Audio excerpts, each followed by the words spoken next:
자, 지난 시간에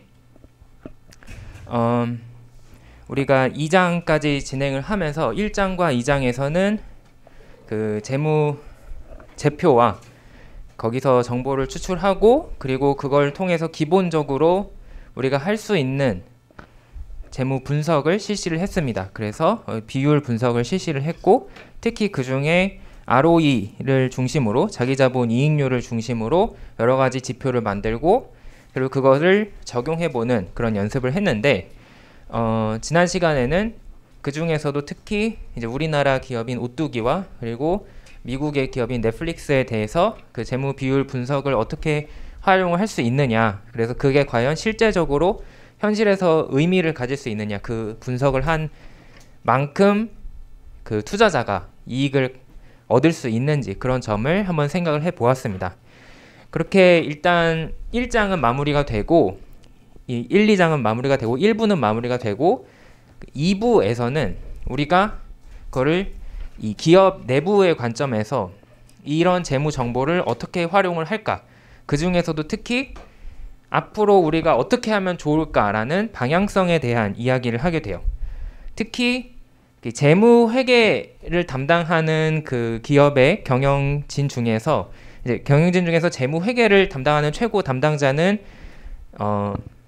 CFO, Chief Financial Officer 해서 이제 최고 재무 책임자라고 부를 수 있는데, 이 사람이 해야 되는 핵심적인 역할 중에 하나는 바로 어떻게 우리가 얼마만큼 돈이 필요하고 그거를 어떻게 마련할 것이냐를 계속 예산을 수립을 하는 거예요. 그래서 우리는 이 3장과 4장에 걸쳐서 어떤 얘기를 하게 되냐면, 자, 우리 기업이 앞으로도 더 잘 나가기 위해서는 돈이 필요할 텐데 그게 얼마나 필요할지 어떻게 알 수 있냐, 그리고 뭐 얼마가 필요하다는 걸 알게 되면 그거를 어떻게 가져오는 게 좋겠느냐, 어떤 방식으로 조달을 하는 것이 좋겠느냐에 대한 이야기를 할 예정입니다.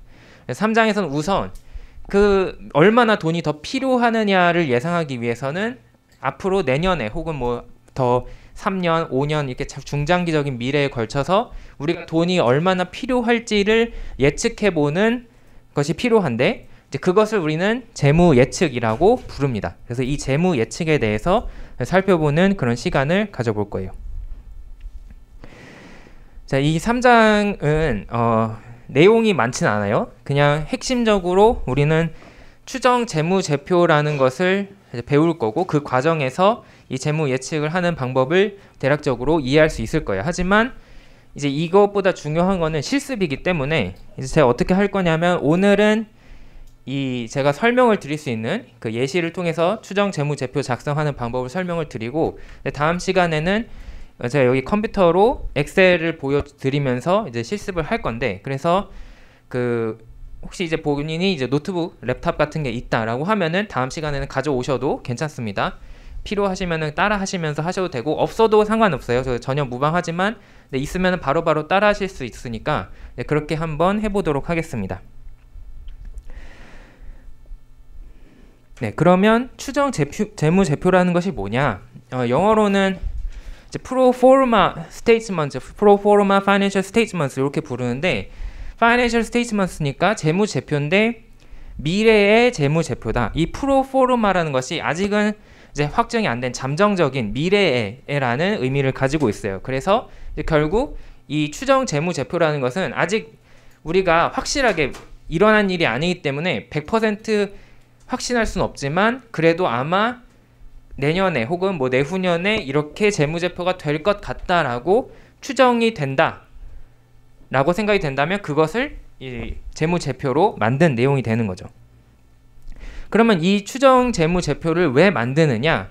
제가 지금 설명을 드렸듯이 이 모든 일은, 이 추정을 하는 이유, 예측을 하는 이유는 결국 얼마나 우리가 돈이 필요한데 라는 질문에 답을 하기 위해서예요. 이제 그거를 이제 유식하게 우리는 필요 외부 자금이라고 부를 수 있습니다. 이제 external funding needed 혹은 이제 external financing required 뭐 이런 식으로 여러 가지 다양하게 용어를 사용할 수 있는데, 그냥 이제 편의상 EFN이라고 줄여서 부를게요. 요 필요 외부 자금을 계산을 하고 싶다. 우리가 앞으로 계속 기업이 잘 나가기 위해서는 얼마를 외부에서 가져와야 할 것이냐. 그러면 이것은 이 추정 재무제표로부터 어떻게 계산이 될 수 있느냐?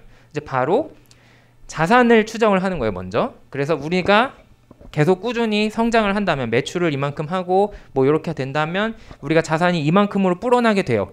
그래서 그것을 뒷받침하는 것이 바로 부채와 자기자본을 우리가 조달한 자본이 되겠죠. 그래서 그 자본은 어떻게 가져오느냐? 부채 또는 자기자본으로 가져오게 되는데, 우리가 지금 현재 가지고 있는 혹은 가지게 될 것으로 예상이 되는 것을 합하면 이제 추정 부채와 추정 자기자본을 합친 게 되겠죠. 하지만 그거를 해도 자산에 비해서는 모자른다 라고 하면은 결국 그 차이만큼은 어디선가 새로 마련을 해야겠구나 라고 바로 직관적으로 이해를 할 수 있습니다. 그렇게 함으로써 우리는 그 차이로서 이 필요 외부 자금을 계산할 수 있습니다. 자, 제가 지금 말씀을 드리면서 이 지금 우리가 가지고 있는 혹은 앞으로 가지게 될 요 자본 쪽, 어떻게 자본을 조달하느냐, 부채나 자기자본 쪽이 있다라고 얘기를 했는데, 지금 우리가 가지고 있는 건 이해가 되는데 앞으로 우리가 가지게 될 것이라는 것은 뭐냐? 기업이 가만히 아무것도 안 하고 있는 것이 아니라 돈을 버는 영업활동을 하기 때문에 자연스럽게 기업이 가만히 영업활동만 해도, 최소한의 영업활동만 해도 돈이, 현금이 내부로 들어오게 됩니다. 그러니까 우리가 여기서 추가적인 액션을 더 하지 않더라도 기본적으로 버는 돈이 있는 거죠. 그래서 그것을 이제 들어오게 될 돈이라고 표현을 한 거고, 그거를 우리는 뭐라고 하느냐?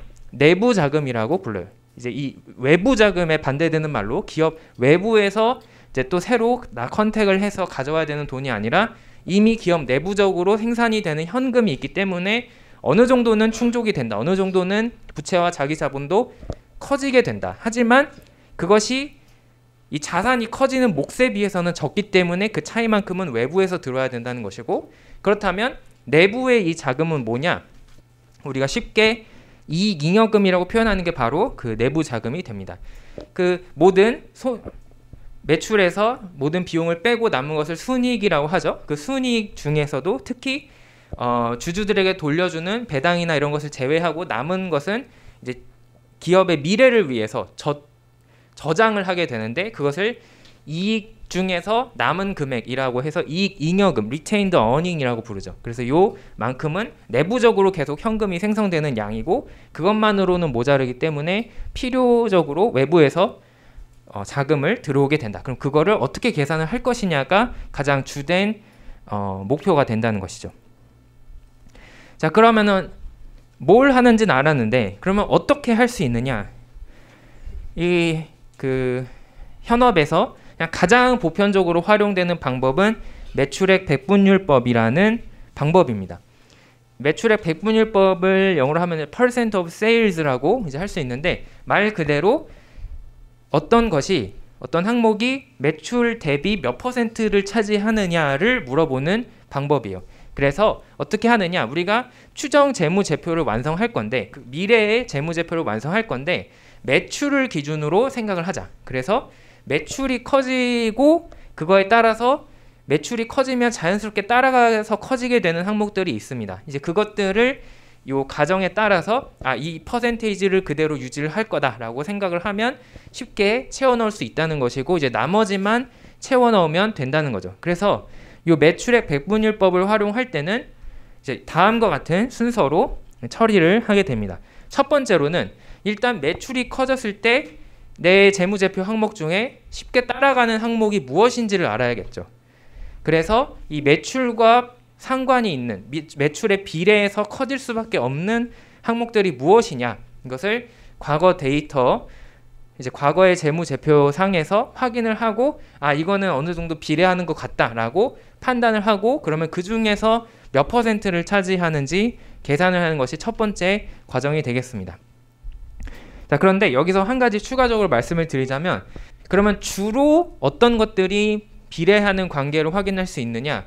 이제 이 기업의 활동을 이제 핵심 영업 활동과 이제 영업 외 활동으로 구분을 한다면, 이제 영업과 관련된 활동은 매출에 비례하게 됩니다. 왜냐하면 영업 활동이라는 말 자체가 이제 정의상 바로 매출을 일으키기 위해서 하는 여러 가지 판촉 행사, 판매 행위 뭐 이런 것들이 되겠죠. 그래서 그것들은 쉽게 매출과 비례할 것이라고 가정을 할 수 있습니다. 하지만 이제 영업 외에 해당하는 수익이나 비용은 이제 주로 그러지 않은 경우가 많은데 이 회계적으로 분류를 할 때 영업 외 수익이나 영업 외 비용으로 처리가 되는 것들은 대체적으로 뭐 일회성 자금이나 일회성 비용 같은 경우들이 많아서 이제 그것은 매출에 비례한다고 보기는 어렵다. 이제 매출을 일으키기 위한 활동과는 좀 무관한 경우가 많기 때문에 그것들은 대체적으로 안 비례한다고 보고 매출액 배분율법으로 추정하지는 않습니다. 이제 그거는 다른 방법으로 이제 채워 넣게 돼요. 자, 그러면 넘어가서 이제 비례 관계가 있는 항목들을 콕 집어서 너는 몇 퍼센트, 너는 몇 퍼센트 이렇게 정했다. 그러면 무엇을 할 것이냐? 자, 그러면 이제 내년에 혹은 내후년에 우리 기업의 매출이 얼마나 증가할 것이냐, 얼마나 성장할 수 있느냐라는 것을 추정을 하면 이제 되는 겁니다. 근데 이거는 꼭 이 재무 분야에 해당하는 문제는 아니에요. 사실 매출을 추정하는 것은 왜냐하면 이것은 재무적인 접근법보다 오히려 이제 마케팅이나 아니면 전략적인 접근법이나 뭐 이런 것들이 더 유효할 수 있는 거죠. 왜냐하면 산업을 분석을 해야 되고 뭐 마케팅을 우리가 얼마나 더 많이 팔 수 있을지 이런 것들을 분석을 해야 되기 때문에 이제 우리 수업에서는 그 매출 자체를 추정하는 것을 새로운 방법을 사용하진 않지만 이제 여러분들께서는 실제 현업에서 활용할 때는 다양한 분야의 지식을 다 활용을 해서 골고루 활용을 해서 매출은 앞으로 이렇게 성장을 할 것이다 라고 그림을 그릴 수 있으면 됩니다. 다만 우리도 어느 정도는 데이터에 의존을 해야 되기 때문에 데이터에 기반해서 이야기를 해야 되기 때문에 이제 그냥 저희 수업에서는 간단하게 가장 쉬운 방법으로 지금까지의 성장세가 꾸준히 유지된다라고 가정을 하고 이제 문제를 풀 거예요. 하지만 꼭 그렇다는 법은 없으니까 여러분들이 이제 이거를 현실에 적용할 때는 각자 이제 고유한 지식이나 이제 활용을 하셔서 이제 추정을 하시면 되겠습니다. 자, 그러면 이제 1번과 2번을 했기 때문에 2번에서 매출은 예를 들면은 20% 성장할 거다라고 했어요. 그런데 우리 매출 중에 예를 들면은 뭐 판매 원가가 뭐 50%를 차지한다라고 했으면 매출이 20% 늘어난 만큼 판매 원가도 20% 똑같이 늘어나겠죠. 이제 그런 식으로 매출에 비례하는 항목의 값들을 딱딱딱딱 다 채워넣게 됩니다. 자, 그러면 남는 것은 비례하지 않는다라고 우리가 생각할 수 있는 항목들이 남게 돼요. 이제 이거는 이제 다른 방법으로 예를 들면은 우리가 가정을 어떻게 하느냐의 문제인데 뭐 상수로 그러니까 과거부터 꾸준하게 동일한 금액이었다. 그러면은 그냥 이 동일한 금액을 앞으로도 유지할 거다라고 가정을 하든가 아니면 뭐 특별한 일이 있을 거라고 생각이 된다면 그것을 반영해서 이제 가정을 하면 되는 거죠. 그러면 이것까지 마치게 되면은 우리가 손익계산서를 완성시키고 그다음에 재무상태표 상에서 자산 쪽의 항목들을 다 완성시키고 마지막으로 재무상태표 상에서 부채와 자기자본 항목을 다 완성을 시킬 수 있게 됩니다. 이렇게 해서 우리가 프로포르마 요 추정 재무제표를 완성할 수 있어요. 그런데 하고 보니까 자산이랑 부채 더하기 자기자본이 차이가 나네. 이거는 회계적으로 말이 안 된다. 왜냐하면 회계 원칙상 자산은 부채 더하기 자기자본이 항상 돼야 되는데 그렇지 않고 있다. 그렇다는 것은 무언가 앞으로 우리가 부채와 자기자본 쪽에 무엇이 더해져야 된다라는 의미가 되는 거죠. 그래서 그만큼을 우리는 필요 외부 자금으로 계산하게 됩니다. 의미는 우리가 매출이 늘어나고 성장을 하면서 기업이 커지니까 자산이 자연스럽게 늘어나게 돼요. 그런데 부채와 자기자본은 새로 돈을 어디서 꾸어오거나 가져오지 않았기 때문에 그렇게 많이 늘어나지 못했던 거죠. 그래서 그 차이만큼은 외부에서 자금을 가져와야 된다라고 생각할 수 있습니다. 자, 그러면 마지막으로 얼마만큼을 가져와야 되는지 생각했으면 자, 그럼 이거를 어떻게 가져오자 라고 하게 되는데 이제 이거는 이 자본 구조, 캐피탈 스트럭처, 즉 부채를 얼마나 가져올 것이냐. 그럼 부채 중에서도 이거를 뭐 은행에서 빌릴 거냐 아니면 채권으로 발행해서 돈을 가져올 거냐 뭐 아니면 그냥 자기 자본으로 조달을 할 수도 있겠죠. 예를 들면 주식을 발행을 하는 방법도 있을 거예요. 그런 여러 가지 방법으로 조달을 해야 되는데 어떤 것이 가장 베스트겠느냐라는 것을 판단하는 그런 문제로 넘어가게 됩니다. 이제 요 마지막은 이 장에서는 안 하고 다음에 나오게 되는 내용이 되니까 이제 그때 다루도록 하겠습니다. 자, 그러면 우리가 간략하게 기본적으로 매출액 백분율법을 통해서 이 추정 재무제표 프로포르마를 참고로 아까 프로포르마 스테이트먼트라고 했는데 그냥 프로포르마라고 보통 그냥 쉽게 줄여서 말하니까 이제 동일한 의미라고 생각을 하시면 돼요. 그 프로포르마를 어떻게 완성을 시킬 수 있느냐, 이거를 조금 좀 현실적인 이 예시를 들어서 저희가 사례를 들어서 살펴보도록 할 거예요. 이거는 일단은 교재에 이 교과서에 있는 사례를 활용을 할 건데, 여기 R&E 서플라이즈라는 회사가 있어요. 그냥 저는 R&E라고 부를게요. 그리고 그 R&E가 주로 거래를 하는 서브어반 내셔널 뱅크 해서 그냥 저는 은행이라고 그냥 부르겠습니다. 그 은행이 있습니다. 근데 이 어떤 문제가 있었느냐, 원래 이 R&E는 항상 밀접하게 이 서브어반 은행에서 돈 자금을 맡기거나 빌리면서 지내고 있었는데, 지금 한 5년 전에 빌렸던 그 돈 중에서 이게 돈이 있었어요. 그 5만 달러에 해당하는 자금이 있었습니다. 이거를 이제 거의 다 만기가 돼서 갚아야 되는 시점이 찾아왔는데, 이거를 다시 재대출을 이제 롤오버라고 하죠. 이제 다시 재대출을 하면서 이번에 5만 달러로는 좀 부족할 것 같다. 이제 우리가 좀 성장하고 좀 경쟁자들도 이겨내려면 50만 달러는 필요할 것 같다라고 하면서 10배를 늘려달라라고 요청을 한 거예요. 자, 그러면은 이 은행의 이 대출 담당자 입장에서는 이것을 승인을 해줄 것이냐 말 것이냐라는 중요한 의사결정을 해야겠죠. 이제 은행의 입장에서는 어쨌든 돈을 이 사람이 갚을 수 있느냐 없느냐가 중요하기 때문에 일단은 무엇을 해야 되느냐, 이 기업이 잘하고 있는지 못하고 있는지를 살펴봐야 돼요. 자, 그래서 재무제표, 우리가 볼 수 있는 공개적인 자료를 확인해 보았습니다. 2014년 지금 현재 우리가 2017년 중간쯤에 있다라고 가정해 봅시다. 2017년 9월쯤이에요. 그래서 2014년, 2015년, 2016년에 대한 데이터는 확실히 있고 2016년에 대한 것은 잠정 수치가 있습니다. 이 잠정 수치라는 것은 지금 거의 이제 다 왔는데 100% 확실은 아니지만 추정과는 조금 다른 의미예요. 잠정은 지금 아마 올해 말에 이렇게 나올 것 같다라는 이 계산치고, 추정은 그보다 더 미래에 대한 이야기입니다. 그래서 forecasting과 잠정, estimate의 차이는 조금 이해하시면 좋겠고, 어쨌든 잠정적으로 2017년에는 아마 이렇게 마무리가 될 것 같다라고 이 재무제표를 확인할 수가 있었습니다. 그리고 마찬가지로 지금 손익계산서 다음에 이 재무상태표에 대해서도 이 내용을 확인을 할 수가 있었어요.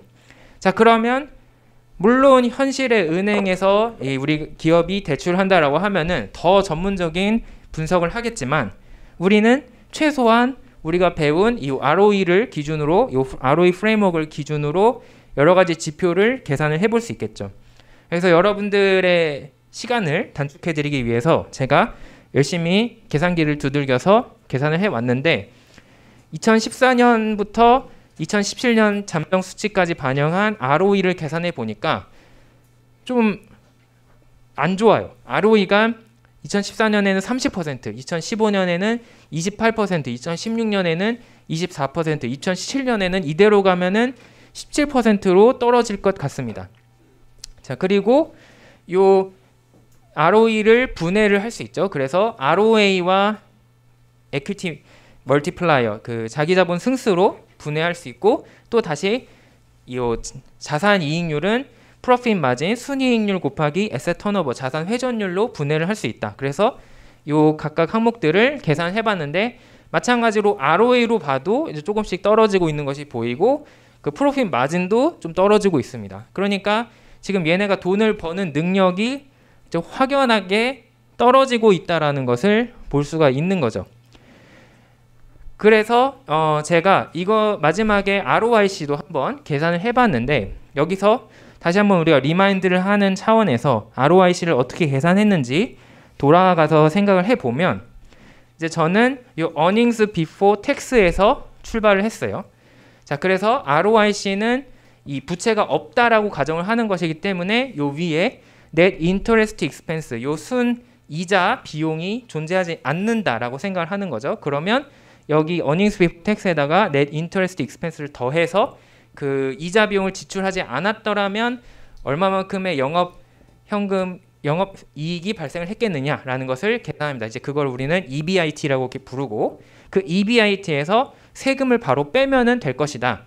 근데 이제 보니까 얘가 텍스가 이만큼인데 이 671분의 302를 내고 723분의 325를 내고 696 중에 313을 내고 요런 걸 보니까 45% 정도를 보통 법인세로 낸다라는 것을 제가 계산을 했어요. 그래서 법인세율이 얘는 45%를 적용받는구나 라고 하고 요 EBIT에서 45%의 세금을 제외했습니다. 그러면 우리가 지금 요 earnings after tax와는 다르지만 만약에 얘네가 대출이 없었다면 부채가 없었다면 얻을 수 있었을 가상의 순이익을 계산을 할 수 있고 그것을 분자로 놓고 그 다음에 우리가 투하 자본은 얼마인가를 생각을 했는데 그 투하 자본은 요 부채와 자기 자본 측에서 이자 발생 부채와 자기 자본을 더하면 되죠. 그러면은 그냥 이 자기 자본은 커먼 스탁, 그러니까 보통주를 발행했던 최초의 금액과 이익 잉여금, 리테인드 어닝의 합으로 자기 자본이 구해지는 것은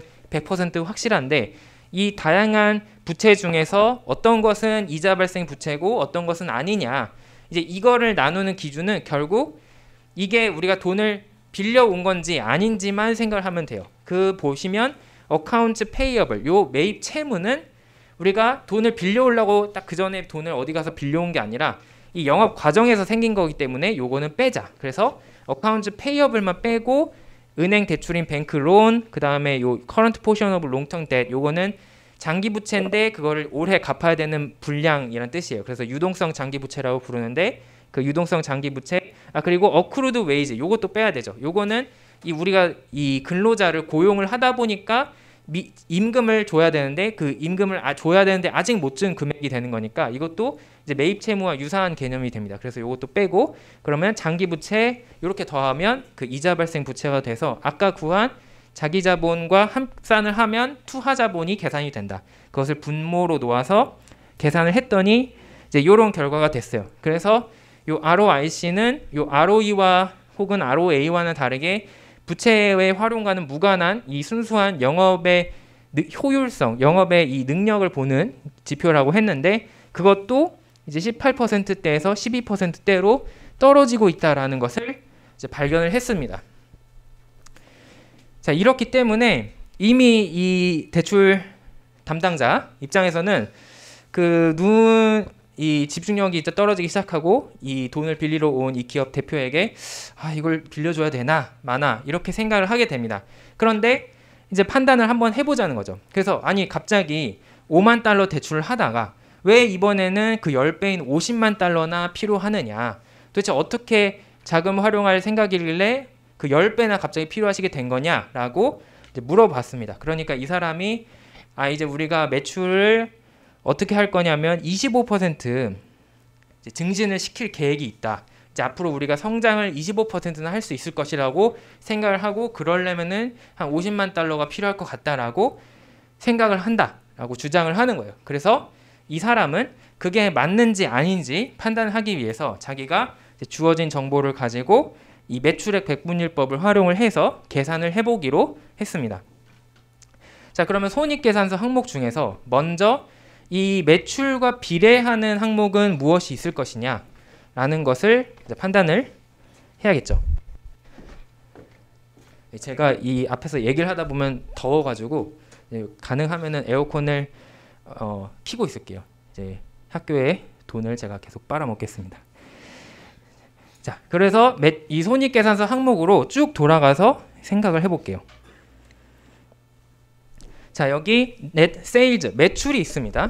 그리고 cost of goods sold 요거는 이 매출 원가라고 해석을 할 수 있고 이 항목이 있는데 이 매출 원가는 당연히 우리가 많이 팔려면 많이 생산을 하고 많이 사와야겠죠. 그러니까 매출이 늘어나면은 자연스럽게 매출 원가도 상승할 것이다 라고 볼 수 있습니다. 이제 그러고 빼면은 나오는 게 gross profit 요 영업 수익인데 요거는 이제 그냥 요 차이로 계산이 되는 거니까 그냥 넘어가고 그 다음에 처리해야 되는 비용이 무엇이 있느냐, General Selling and Administrative Expenses. 그래서 이제 보통은 Selling General and Administrative Expens에서 SG&A라고 부르는 이 판관비가 있습니다. 판매 관리비.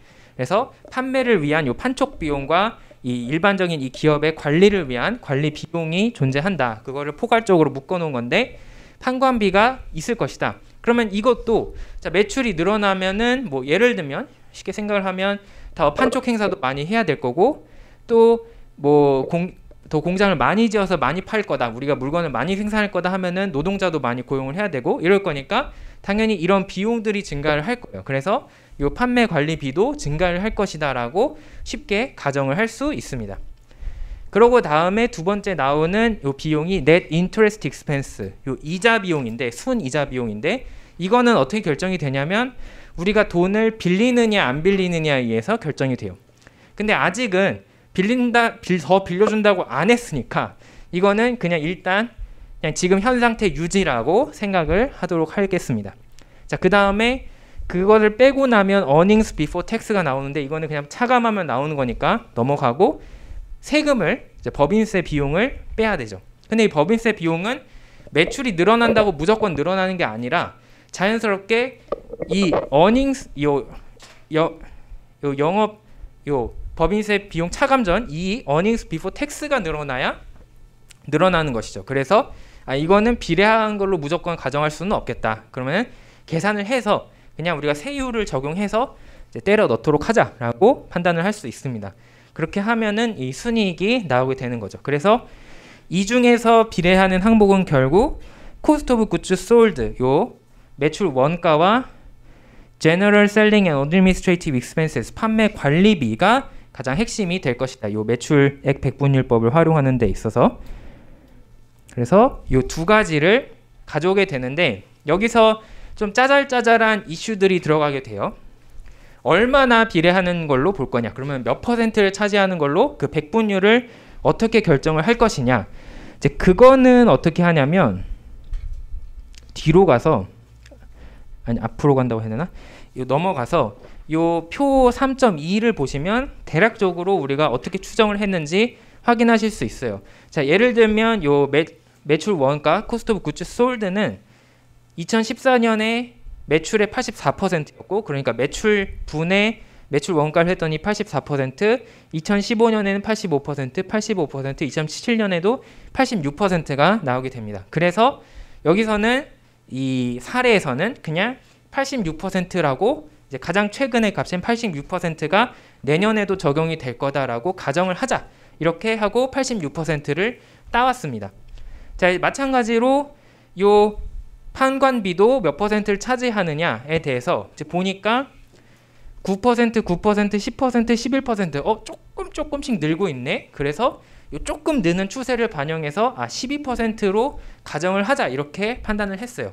이제 이런 것들은 짜잘짜잘한 이슈긴 한데 무조건 이렇게 그냥 통치는 것은 아니고 이제 우리가 조금 더 엄밀하게 하려면 할 수 있어요. 예를 들면 추세를 이제 실제적으로 데이터를 살펴본다거나 뭐 여러 가지 방법이 있겠지만 그냥 이제 연습이니까 그냥 그렇게 한다라고 이해하고 이제 그 값을 사용을 하겠습니다. 그래서 돌아와서 판매 관리비와 매출 원가는 각각 매출의 86%, 12%로 가정을 하겠다라고 일종의 가정을 도입을 한 거죠. 다만 그것을 이 과거의 데이터에 기반해서 어느 정도 얼추 들어맞겠도록 최소한 노력은 했다. 그리고 나머지 항목은 매출에 비례하지 않기 때문에 살펴보면 이자 비용은 당연히 부채에 의해서 결정이 되는 거니까 일단은 우리가 돈을 은행에서 빌릴 수 있느냐 아니냐 이거에 의해서 많이 바뀌겠죠. 그래서 일단은 그냥 복잡하니까 잊어버리고 넘어가도록 합니다. 그 다음에 법인세 비용은 이 세전 영업 이익을 계산한 후에 그 법인세율을 적용해서 세율을 적용해서 계산을 하겠다라고 생각을 합니다. 자, 지금 손익계산서에서 어떤 것들이 비례하는지는 따져봤어요. 그러면 재무상태표에서는 어떤 것들이 비례할 것이냐. 자, 이것도 이 영업과 관련된 항목들과 아닌 항목들을 나누어서 생각을 해볼 수 있어요. 자, 일단 자산 중에서는 요 자산은 보통 가장 유동성이 높은 것부터 위에 놓고 유동성이 없는 걸 아래에 놓죠. 그래서 위에 보통 현금이 위치하게 되는데 현금 및 현금성 자산, 캐시 앤 캐시 이퀴벌런스 혹은 캐시 앤 시큐리티스 요것들은 이 현금인데 매출이 늘어나면은 현금을 많이 쓰기도 하고 또 필요도 할 거예요. 그 과정에서 이제 예를 들면은 값을 치러야 되니까 그래서 그냥 무난하게 현금은 매출에 비례할 걸로 가정을 하자. 그리고 많이 팔면 당연히 우리가 받을 어음이 되는 요 매출 채권도 늘어나게 되겠죠. 그래서 요것도 손쉽게 비례할 것이다라고 가정을 할 수 있습니다. 그 다음이 재고자산, 인벤토리인데 많이 팔려면 우리가 많이 생산을 해서 재고를 쌓아 두어야겠죠. 그래서 이것도 매출에 비례할 걸로 가정을 할 수가 있습니다. 자, 그러고 나서 나오는 게 요 프리페이드 익스펜스가 나오는데 이거는 뭐냐면 선급 비용이에요. 선급 비용이라는 것은 뭐냐면 이제 이 앞으로 내년이나 뭐 내후년에 손익계산서상에서 비용으로 처리될 항목들이 있는데 이제 어떻게 하다 보니까 미리 그 돈을 미리 준 거예요. 그러면 내가 내년이나 내후년에는 그 돈을 이제 안 줘도 되기 때문에 이미 작년에 줬잖아 라고 하면서 안 줘도 되니까 나한테 이득이 되는 거죠. 그러면 미래의 이득을 가져옴으로 자산으로 분류가 된다. 그래서 선급 비용은 자산으로 잡혀 있습니다. 근데 이거는 그냥 계산상을 하다 보니까 예를 들면은 뭐 이런 경우가 있잖아요. 저는 이런 경우가 많은데 제가 이 셔츠를 그 세탁소에 맡깁니다. 그러면은 제가 가는 데는 좀 싸서 가는 건데 4,000원이에요. 요게. 근데 제가 가다 보니까 5,000원짜리 한 장이 있을 경우가 있어요. 그러면은 그냥 드리면서 그냥 1,000원은 나중에 주세요라고 한단 말이에요. 그게 이제 선급 비용이 되는 거죠. 그러면 이런 것들은 이제 항상 고정적으로 뭔가 발생을 하거나 그런 건 아니라 우연찮게 발생을 하는 거기 때문에 이 매출에 무조건적으로 비례해서 늘어날 거라고 생각하기는 좀 어렵습니다. 그래서 이제 저희는 요 프리페이드 익스펜스, 요 선급 비용은 그런 게 아니라 그냥 다른 매출에 비례하지 않는 항목이라고 분류를 할 수 있겠습니다. 자, 그 다음에 이 유동 토탈 커런트 에셋, 총 유동 자산은 위에 것들을 합한 거니까 넘어가고 넷 픽스드 에셋, 요것은 고정 자산이죠. 고정 자산은 매출이 늘어난다고 무조건 늘어난다? 그건 아니에요. 왜냐하면 이 고정 자산이 늘어나려면 공장을 새로 짓거나 설비를 추가로 도입을 하거나 이래야 되는데 이거는 이제 우리가 무조건 딱 비례 관계로 보기는 어렵고 이제 적당히 버티다가 정말 너무 필요해지면 공장을 하나 더 짓고 뭐 이런 식으로 가기 때문에 당장 막 비례한다고 보기는 어렵다는 거죠. 그래서 이것은 따로 빼도록 하겠습니다. 자, 그렇게 하면은 자산 쪽은 끝났고 그럼 이제 부채와 자기 자본 중에서는 또 무엇이 있을 것이냐? 은행 대출. 은행 대출은 지금 우리가 이 문제를 푸는 이유였죠. 은행 대출을 더 받아야 되느냐 아니냐. 그래서 요거는 일단 무시를 합니다. 그 다음에 어카운트 페이어블. 요거는 매입 채무는 우리가 이 매출을 일으키는 과정에서 영업활동 중에서 발생을 하는 거기 때문에 이거야말로 이 매출에 비례할 것이다. 그래서 이거는 우리가 요 매출의 백분율법을 활용을 하도록 할 거고 요 current portion of long-term debt. 요거는 장기 부채, 롱텀 뎃 중에서 올해 갚을 분이에요. 그래서 요거는 매출에 비례하는 게 아니라 그냥 요 장기 부채가 몇 년에 걸쳐서 나누어서 갚느냐 이 문제이기 때문에 이것도 무시를 합니다. 그리고 이제 accrued wages 요것도 요거는 뭐냐면 미지급 임금인데 이 노동자들에게 줘야 되는 근로자들에게 줘야 되는 돈을 아직 못 준 것이 있을 때 accrued wage가 잡히게 돼요. 요 accrued wage로 분류될 수 있는 것 중에는 그런 것도 있어요. 그 여러분들의 연금, 그러니까 내가 은퇴 후 받게 되는 혹은 퇴직금이나 이런 것도 이런 것에 포함이 될 수가 있습니다. 근데 뭐 이것도 조금 애매한 게 매출이 늘어난다고 해서 내가 막 무조건적으로 이 accrued wage가 늘어난다고 하기는 조금 과한 가정일 수 있으므로 지금 여기서는 그냥 어느 정도 수준에서 적당히 유지가 될 거다. 매출과는 크게 상관이 없다라고 가정을 하겠습니다. 장기 부채 돈을 빌리느냐 안 빌리느냐 문제니까 넘어가고 보통주 커먼 스탁 이것도 우리가 주식을 새로 찍어서 발행하지 않는 이상 안 늘어나기 때문에 매출과 상관없이 그냥 고정적으로 존재를 하고 리테인드 어닝 마지막인데 이 잉여금은 올해 우리가 순이익으로 잡히는 벌어들인 돈에 의해서 결정이 되는 거예요. 그래서 이것도 최종적으로 나중에 계산을 그런 식으로 하면 되지 매출에 비례한다고 보기는 어렵다. 자, 그러면 정리를 하면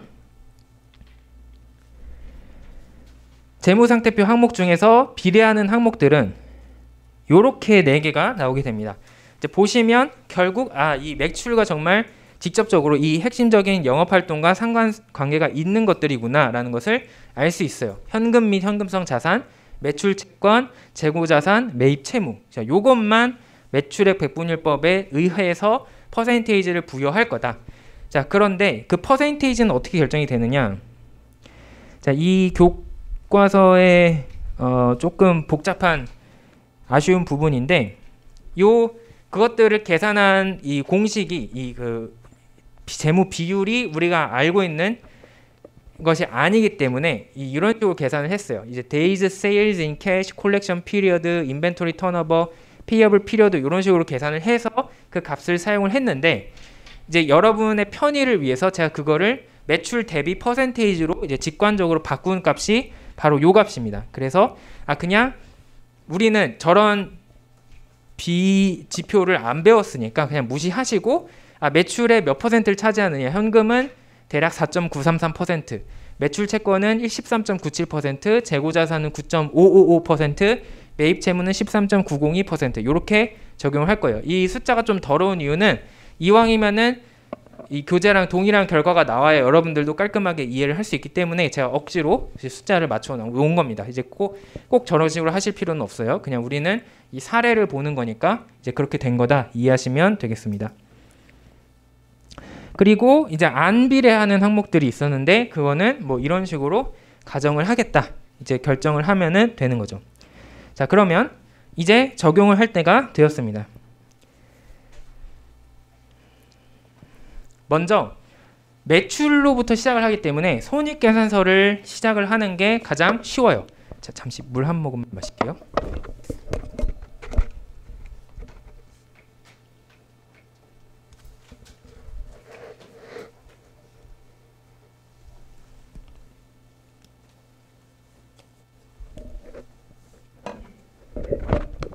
그래서 매출로부터 출발을 합니다. 기본적으로 이 기업의 대표가 이야기한 것이 뭐였냐면 2017년으로부터 매출은 그 내년인 2018년에 지금 F라고 되어 있는 이유는 2018년에 대한 forecasting 예측이기 때문에 이 예측된 추정 재무 제표이기 때문에 F라고 표시를 한 거예요. 25% 상승할 걸로 자기네는 기대를 하고 있다라고 했으니까 그 값을 가져와서 그러면 매출은 25766이 될 거다라고 계산을 했습니다. 자, 그 다음에 이제 이 계산된 25766을 기준으로 다 생각하면 돼요. 그래서 매출 원가, cost of goods sold는 86%를 차지할 걸로 우리가 봤기 때문에 정했기 때문에 그 25766의 86% 계산하면 22159가 나와서 이제 그거를 빼게 되죠. 그러면 우리가 gross profit 매출 총이익이 나오게 되고 그게 3,607이 됩니다. 자, 그 다음에 이제 각종 비용을 빼줘야 되는데 SG&A, 이제 General Selling and Administrative Cost, 판매 관리비가 있었죠. 그래서 판매 관리비는 12%로 매출액 배분율 아까 계산할 때 정했기 때문에 그 12%를 계산하면 3092가 나와요. 그래서 그거를 빼게 되고 이제 이자 비용을 또 빼야 되는데 net interest expense를 빼야 되는데 우리가 요거는 매출에 비례하지 않는다라고 봤죠. 근데 보니까 2017년에 100을 90을 지급을 했다. 그래가지고 이 값을 그대로 가져왔습니다. 그래서 90이 빠져나가게 될 거다. 그대로 일단 상수로 가정을 하는 거예요. 그러면 이제 earnings before interest 세전 영업이익이 425로 나오게 됩니다. 자, 그러면 이제 법인세 비용을 차감을 해야 되는데 법인세 비용도 매출에 비례해서 무조건 정해지는 게 아니라 당연히 이 정부는 국세청은 세금을 매길 때 요 세전 영업이익을 기준으로 매기겠죠. 그래서 우리는 지금 법인세를 45% 낸다라고 세율을 받기 때문에 191만큼 이제 차감을 하게 됩니다. 그러면 이제 순이익으로 계산이 될 것은 2018년에 이 추정되는 순이익은 234 이제 여기 지금 기준이 $1000 기준이거든요. 단위가. 그래서 23만 4천 달러로 계산이 됐다. 234로 계산이 됐다. 그렇게 추정손익 계산서를 완성을 할 수 있습니다. 자, 추정 손익 계산서는 이 따라가면서 조금 더 쉽게 할 수가 있었어요. 조금 더 복잡한 것이 이제 재무 상태표인데, 일단 재무 상태표 중에서 자산을 먼저 합시다. 자산은 비례하는 항목이 있고 아닌 항목들이 있었어요. 자, 먼저 이제 순서대로 있는 항목을 그대로 가져오면 됩니다. Cash and Securities, 현금 및 현금성 자산. 이거는 제가 4.933% 비례한다라고 했기 때문에 아까 그 계산한 이제 매출의 추정치에다가 4.933%를 곱해서 1271로 계산을 했고, 마찬가지로 매출 채권과 재고 자산도 각각 비례한다고 우리가 봤기 때문에 그것에 해당하는 비율인 13.97% 그리고 9.555%를 그대로 적용을 했어요. 그러면 이렇게 제가 숫자를 잘못 쓴 것 같은데 이거 제가 나중에 고쳐놓을게요. 이거 계산이 되고, 그 다음에 선급 비용, 이제 프리페이드 익스펜스가 있죠. 그 프리페이드 익스펜스를 빼야 됩니다. 이 프리페이드 익스펜스는 뭐 얼마가 될지는 잘 몰라요. 하지만 이제 돌아가서 보니까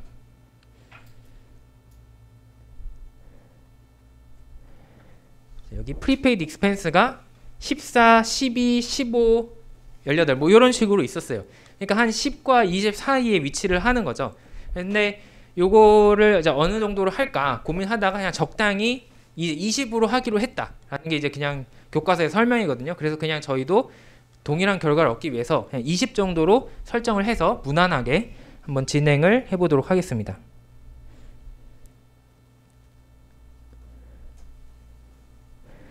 자, 그렇게 하면 이거를 더하면 총 유동 자산의 합인 총 유동 자산이 나오게 되죠. 그 다음에 net fixed asset, 이제 고정 자산이 나오게 되는데, 이 고정 자산이 조금 까다롭습니다. 이 고정 자산은 이 기업이 고정 자산에 얼마를 새로 설비 투자를 할 것이냐, 즉 자본 지출을 얼마나 하느냐에 의해서 결정이 되는 거죠. 그리고 또 한 가지 또 고려를 해야 될 게 감가상각이 얼마나 진행이 되느냐, 이제 기존 자산에 대해서 이것들도 알아야 되기 때문에 좀 추가적인 정보가 필요한데, 이제 그 기업의 대표에게 물어보니까 이제 원래 2017년 잠정적인 말 기준으로 287만큼의 고정 자산이 있게 되는데 2018년에는 우리가 43만큼, 그러니까 그 우리가 아까 은행 대출을 받으면 그 중에 대부분을 많이 자본 지출로 해서 설비를 확대할 거다라는 얘기예요. 그런 식으로 사용을 할 거다라고 한대요. 그래서 43만큼을 더해주고, 그다음에 감가상각은 얼마나 되는지 봤더니 50만큼 이제 계속 이루어지고 있어서 그 50만큼을 빼주게 됩니다. 그러면 280으로 계산이 돼요. 근데 이제 이런 거는 이제 추가적인 정보가 필요하겠죠. 그래서 그런 정보들을 획득을 했다라고 가정하고 넘어가는 겁니다. 자, 그러면 유동자산과 고정자산을 합쳐서 총 자산이 7,633으로 계산이 되었습니다.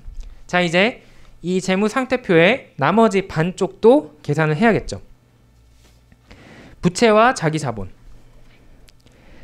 자, 은행 대출은 이제 그 5년 만기가 다 되어서 기존 빚은 다 갚았다 치고, 그러면 이제 새로운 은행 빚을 받을 수 있느냐 없느냐의 문제인데, 일단은 없다고 가정을 하고 한번 생각을 해볼게요. 자, 은행 대출이 없다. 그 다음에 나오는 항목이 요 accounts payable, 매입 채무였는데 그거는 비례하는 항목이었죠, 매출에. 그래서 13.902%로 비례한다라고 해서 3,582를 가져왔습니다. 자, 그 다음에 유동성 장기 부채가 있는데, 요거는 부채 장기 부채 항목 중에서 올해 갚을 분량이 얼마냐의 의미였어요. 보면은 조금씩 변화하고 있긴 한데 가장 최근에 100을 갚았거든요. 그러면 똑같이 올해도 100을 갚겠지라고 생각을 하고 이 100을 집어넣었습니다. 그리고 이 미지급 급여는 아까 우리가 그 선급 비용을 처리한 것처럼 대략적인 값을 그냥 가져왔어요. 그래서 22로 대충 보자. 이제 이런 몇 가지 가정이 들어가게 됩니다. 그러면 이 총 유동 부채는 요것들을 더해서 3704라는 값이 나오게 되고, 장기 부채는 전년도 직전 2017년의 값이 760이었는데 올해 100을 갚는다라고 가정을 했잖아요. 그러니까 100만큼 빠지는 거예요. 그래서 660이 되겠습니다. 그 다음에 보통주는 주식을 새로 발행하지 않는 이상 변화가 없는 항목이므로 그대로 150일 거다라고 정할 수 있고, 이익잉여금이 남게 되죠. 이익잉여금은 이 정액 그냥 그 금액이 그대로 있는 게 아니라 우리가 영업 활동을 통해서 현금을 벌면 그 중에 일부를 저장을 한다. 미래를 위해서 저축을 하는 의미가 됩니다. 그래서 이 원래 작년의 값인 1580에서 얼마를 벌었느냐, 우리가 지금 추정 손익 계산서를 계산했더니 순이익이 234만큼 발생을 한다라고 했어요. 그러니까 234만큼은 자연스럽게 우리 기업에 남게 되고 그게 그만큼 이익잉여금이 늘어나게 됩니다. 자, 그런데 늘어나기만 하느냐? 그건 아니죠. 또 쓰는 것도 있어요. 어떻게 쓰느냐? 이제 돌아가면 이 기업은 배당을 주고 있어요. 디비덴드, 이 배당금을 주고 있는데 주주들에게 배당을 몇 %를 주느냐? 꾸준히 순이익의 50%를 주는 해자 기업이었다. 그래서 이제 50을 적용을 하게 됩니다. 그래서 순이익을 234만큼 벌었으니까 그만큼 이익잉여금이 늘어나게 되지만 그 중에서 50%는 배당금으로 또 준다. 그래서 절반은 또 빼야 돼요. 그러면 실질적으로 더해지는 것은 234의 절반인 167이 되겠죠. 그래서 그거를 더하면 1697이 되겠습니다. 자, 그러면 이제 다 계산했어요. 이거를 쭉 다 더하면 총 부채 및 자기 자본은 어떻게 추정이 되느냐? 6211로 계산이 됩니다. 자, 근데 돌아가서 자산 쪽을 다시 한번 훑기 보니까 추정 재무 상태표의 총 자산은 7633이었어요. 둘이 차이가 발생을 했다. 근데 이것은 회계적으로 말이 안 되는 거죠. 그래서 부족한 분만큼 결국 어딘가에서는 이 부채와 자기 자본을 더 늘려야 된다. 그만큼을 우리는 필요 외부 자금이라고 부르겠다. 그래서 앞에 7633에서 지금 여기 있는 6211을 뺀 만큼이 이 기업의 2018년 동안의 필요 외부 자금이 되겠습니다. 자, 이렇게 계산을 끝내고 보니까 142라는 값이 나왔는데 이게 단위가 $1000 기준이었어요. 그러니까 142만 2,000달러가 필요하다. 근데 아까 그 기업 대표가 은행에서 얼마를 빌린다고 했냐면 50만 달러였죠. 그러니까 50만 달러를 빌려도 너는 이게 유지가 안 돼. 이 기업이 망하게 생겼다라는 사실을 알 수 있는 거예요. 자, 이 25% 성장을 하면 자산이 너무 폭발적으로 성장을 하게 돼야 되는데 그거를 뒷받침하기에는 네가 가진 돈이 너무 현저하게 부족을 하다. 우리가 그걸 승인을 해줘도 충분하지가 않다라는 결론이 나오게 됩니다. 자, 그리고 여기에 더욱더 큰 문제가 있어요. 자, 우리가 편의를 위해서 은행 대출이 없다고 가정을 했고요. 그리고 손익계산서 상에서 이자 비용은 그냥 계속 꾸준히 90으로 유지가 된다라고 가정을 했어요. 근데 예를 들어서 그러면 50만 달러 말고 받고 더 해가지고 142만 달러를 빌렸다. 그러면 이 기업이 앞으로 또 이자 비용을 그만큼 더 내야겠죠. 그러면 이 이자 비용이 더 늘어나게 돼요. 그러면 세전 영업이익이 줄어들게 되죠. 그러면 순이익이 또 줄어들어요. 자, 그러면 순이익이 줄면 추정 재무 상태표의 부채 및 자기 자본 항목에서 이익잉여금이 줄어요. 즉 바꿔 말해서 내부 자금이 더 줄어든다. 그러면 그만큼을 더 외부 자금으로 마련을 해야 되는 아이러니가 발생을 하게 됩니다. 그래서 이것은 계속 연쇄적인 악순환을 불러일으킬 수밖에 없다. 따라서 이거를 은행 빚으로 해결을 할 수가 없다라는 결론이 나오게 됩니다. 자, 그래서 은행은 R&E의 대출 요청을 말도 안 되는 소리 하지 마라고 하면서 바로 기각을 해야 이제 합리적인 판단을 했다라고 볼 수가 있습니다. 그리고 R&E 자체도 지금 다시 한번 자기네를 경영을 진단해 볼 필요가 있어요. 지금 뭔가 잘못됐다. 이게 우리가 실질적으로 25% 성장을 한다는 것이 말이 되느냐, 이것을 다시 한번 점검을 해봐야 됩니다. 그래서 예를 들면 지금 25%는 너무 과했다. 그러면 우리가 어느 정도 빌릴 수 있는 수준에서 감당을 할 수 있는 것은 25%는 너무 심했고, 예를 들면 20%를 목표로 하자. 그러면 이 추정 재무 상태표 상에서 자산 항목들이 조금씩 크기가 줄어들겠죠. 이제 그러면 이 필요 외부 자금이 좀 줄어들 것이고 그것이 이 기업이 빌릴 수 있는 자금의 수준으로 들어올 수도 있을 것이다. 자, 그리고 또 현금이 결국 부족한 거잖아요. 이 지금 돈이 부족한 거니까 그러면 현금을 어떻게 확보를 할 수 있느냐? 매출 채권은 지금 너무 늘어져서 그냥 언젠가 주겠지 하고 그냥 한양만냥 기다리고 있는데 그래서는 안 되겠다. 그래서 매출 채권을 최대한 빨리 회수하도록 노력을 해야 될 거고 반대로 우리가 줘야 되는 거는 최대한 안 주는 게 좋겠죠. 그래서 이 매입 채무는 좀 가능하면 지급 기간을 연장해서 좀 돈을 현금을 덜 쓰고 우리가 투자를 할 수 있도록 그렇게 바꾸어야 될 것이다 라는 결론을 얻을 수 있습니다. 그래서 이 사례에서 이 R&E도 자체적으로 자기네 계획을 다시 점검하고 이 은행은 이 대출을 허용하지 않고 얘네를 좀 살리기 위해서 어떻게 할 것이냐 이런 것들이 추가적으로 논의가 되어야 된다라는 이제 결론으로 끝나게 됩니다.